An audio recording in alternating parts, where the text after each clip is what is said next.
I also want to thank Prime Minister Anwar of Malaysia. I called him right at the beginning and I said, you have two countries that are fighting right next to you. We need a third place. We need a sort of a neutral place, right? And he was there, and I said to him, if we get this solved, I'm coming to your country. And I told the truth, didn't I?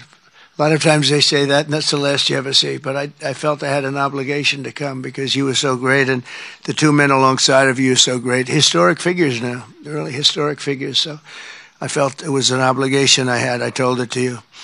That was about a year ago, and all of this has taken place. It's been so beautiful to see. It had started, and there was a lot of killing. And then when we got it stopped very quickly in this case, some we did in 32 years. It took 32 years to get them stopped. They were fighting for a long time. This was very nasty, but it was stopped very quickly before it started. And the two leaders have great respect for each other. But the Prime Minister played a very important role in helping convene the two sides for discussions here in Kuala Lumpur.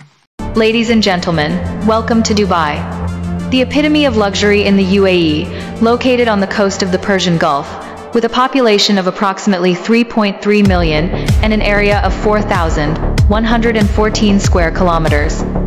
With a per capita GDP of $46,000, it is home to the world's tallest landmark, the Burj Khalifa. Saya harap warga negara kita, khasnya orang-orang Melayu, boleh bersama-sama dengan semua pihak yang lain maju ke hadapan. Jangan tengok ke belakang di zaman yang dahulu kala yang tidak boleh membaikikan masyarakat kita. Singapura hari ini ialah satu negeri yang tidak merosot, dan saya percaya jika kita sering berwaspada, jangan biarkan orang yang mau memecah belahkan negeri kita untuk mengkukuhkan kedudukan Singapura. Oleh sebab kita berharmoni, bekerja sama, masyarakat kita aman, damai, sentosa. Kali ini saya tidak timbulkan perkara khas soal-soal rakyat Melayu kita. Jadi bila saya bagi satu kopi ucapan saya kepada berita harian, wartawan saya bertanya, Perdana Menteri tidak menimbulkan perkara khas orang-orang Melayu. Saya rasa